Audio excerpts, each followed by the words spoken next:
No mais, amigos, no quadro de hoje, Realidade em Pauta, ao meu lado, a advogada doutora Margarete Barata, que vai falar um pouco sobre o divórcio, qual o caminho para esse procedimento. Doutora Margarete, muito obrigado pela entrevista e partindo aqui direto ao ponto. A pessoa que quer se divorciar, qual o primeiro passo? Marquinho, o primeiro passo para a pessoa se divorciar é consultar um advogado da área, onde vem a ser o direito de família, né? Para quê? Para saber quais os direitos de cada parte e para saber se o processo poderá ser realizado extrajudicial ou se seguirá uma sentença da justiça. Onde dá entrada nessa questão do divórcio?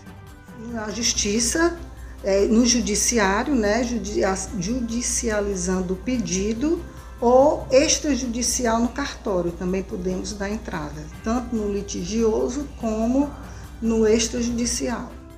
E quais os documentos necessários para dar entrada no processo de divórcio?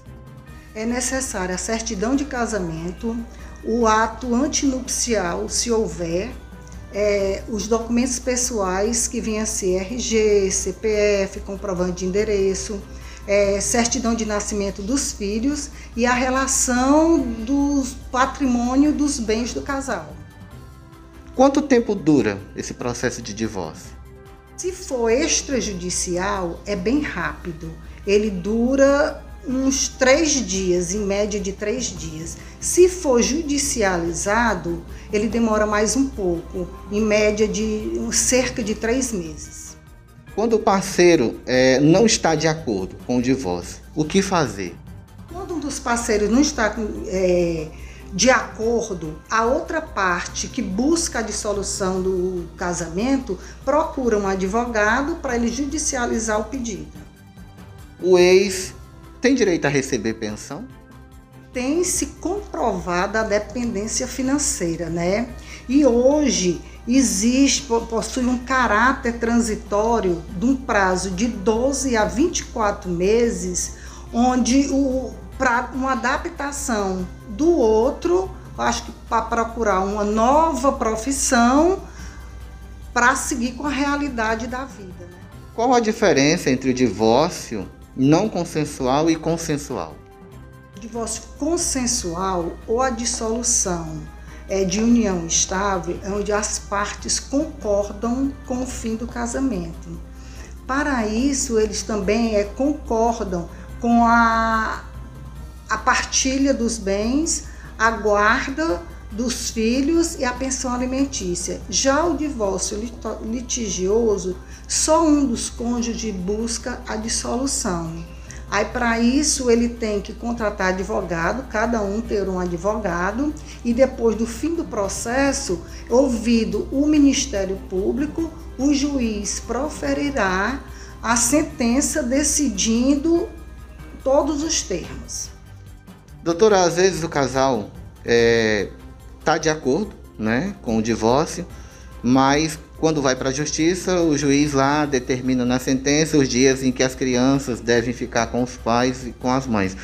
Via de regra, se ultrapassar mais dias, se for de comum acordo, isso não tem nenhum problema, né? Tipo, o juiz decidir que os finais de semana fica com o pai, mas o pai tem a possibilidade de ter uma folga de mais dias e ficar uma semana. Se for de comum acordo, isso não tem nenhum problema.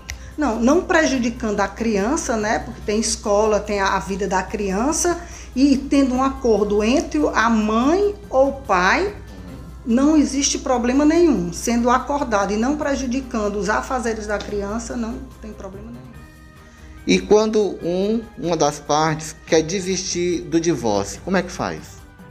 Se tiver dado entrada, né? E se tiver sido proferida a sentença, mesmo sem averbação, não se tem anulação de divórcio. Tem que se fazer novo matrimônio.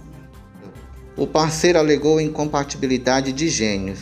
O que isso significa? Isso é a personalidade. é o comportamento, é o desvio do outro, da personalidade do outro. A pessoa às vezes pensa que não, nossos genes somos compatíveis, somos iguais. E o dia a dia não é isso, né? Então, vem as brigas, vem as confusões, a pessoa diz, é incompatibilidade de genes, né? É o desvio de conduta do outro.